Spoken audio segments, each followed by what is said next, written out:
Let's imagine, for a moment, that you've survived the hot irons, the boiling water, the suspicious chickens, and whatever else your village decided was legally appropriate last Thursday.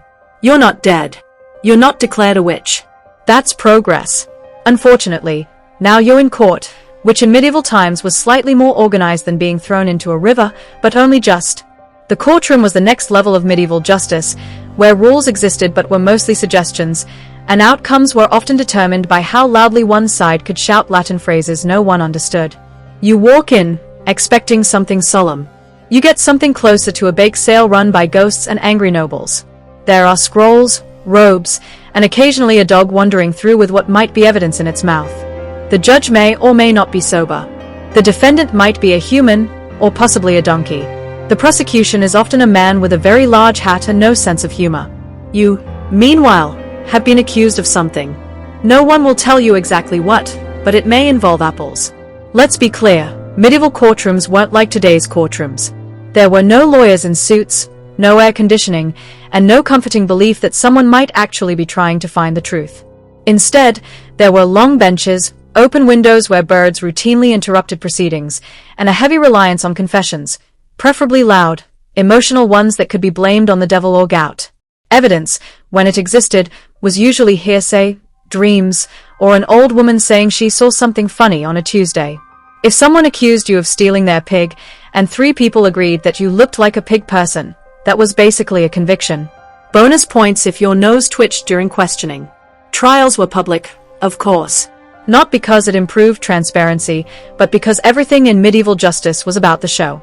The townsfolk would gather, sell bread, and cheer when someone fainted from anxiety. If you cried too early, you were hiding something. If you didn't cry at all, you were clearly heartless. Either way, suspicious. Confession was the gold standard. If you confessed, even after being gently persuaded with ropes and heated instruments, the court was satisfied. This is called voluntary confession, and it was a very popular method of resolving cases without the burden of logic. One man in 1324 confessed to being a fish during a 6-hour interrogation. The court thanked him and sentenced him to stew. Let's not forget that animals were sometimes put on trial, complete with legal representation. There's an actual case where a pig was dressed in human clothes and brought before a magistrate for biting a child. The pig was found guilty and publicly executed. Another trial involved a group of mice who had allegedly destroyed a barley crop. The court issued a summons. The mice did not attend. The court rescheduled. The mice still did not attend. Eventually, the court declared them in contempt. That's not a joke. That's an actual record. Somewhere, a medieval scribe took that very seriously and probably went home proud of his day's work. Then there was the court language. Latin, mostly. But only the judges and clerics knew Latin. So the average defendant stood there blinking while their fate was decided by men yelling phrases that sounded like magic spells and often included the word heresy just for fun. There was no translation service, but occasionally someone would nudge you and whisper, "I think they just called you a turnip thief." Whether or not you'd ever seen a turnip didn't really matter. Punishments were as creative as the trials were confusing. You could be fined, flogged, branded, paraded through the streets holding a dead rat, or worse, put in the stocks. The stocks were a crowd favorite. You sat there for hours, exposed to the elements, while the townspeople threw things at you, heckled your haircut, or tried to sell you questionable stew. One man claimed he preferred a week in the dungeon to a single day in the stocks, and given what dungeons were like, that tells you everything. Sometimes you got off with just a warning, but only if you cried dramatically and swore on something holy, like a rusty cross or a spoon once owned by Saint Gerald. Swearing an oath was serious business. If you swore falsely and it rained the next day, you might be dragged back into court for perjury and weather manipulation. People genuinely believed your words could curse the crops. Which is why, during oaths, most defendants stood very still, tried not to blink, and often wet themselves just to be safe.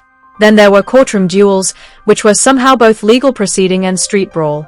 In these cases, the accuser and the accused were allowed, encouraged, even, to fight it out in a public space with fists, sticks, or sometimes swords if the judge was in a generous mood.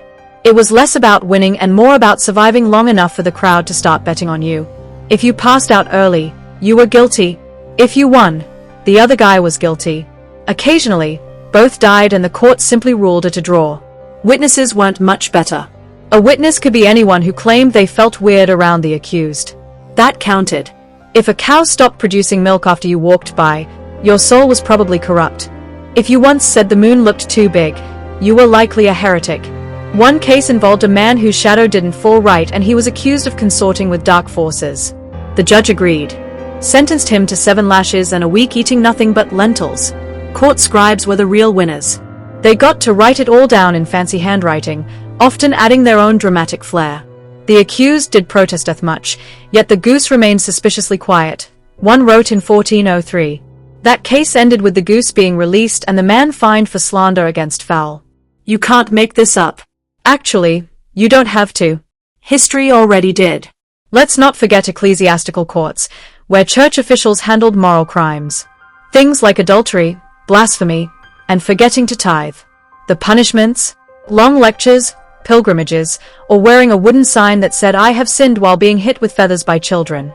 This was meant to humiliate, but some people leaned into it and started using it to sell things. Yes, I have sinned. But also, have you tried Brother Martin's Holy Ale? Of course, not all judges were equal. Some were educated, calm, and only mildly corrupt. Others were the cousin of a noble, owned a suspicious number of goats, and liked to fall asleep during trials. One famous case involved a judge who resolved a land dispute by flipping a coin. When asked if that was legal, he shrugged and said, "The coin was blessed." No one argued. Coins were rare. The appeals process was simple. You begged. If that didn't work, you begged harder. If you had connections to someone who had ever spoken to a baron, you might get a second hearing. But usually, once the sentence was passed, that was that. You accepted your fate or ran away into the woods and became a folk legend. Medieval courts had one thing going for them. They were memorable. No one forgot the time 2 bakers fought over flour and ended up dueling with rolling pins in front of a bishop. Or when a man on trial for stealing eggs proved his innocence by producing a chicken mid-testimony.